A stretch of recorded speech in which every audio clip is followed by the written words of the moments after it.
படுக்க இடமேலே நான் வழுக்க காய்ச்சலுக்கும் காய்ச்சல் வந்து வேகிறது.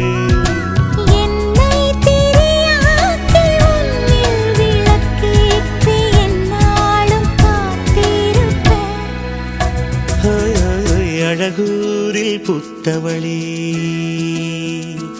என்னை அடியோடு சாய்த்தவளே.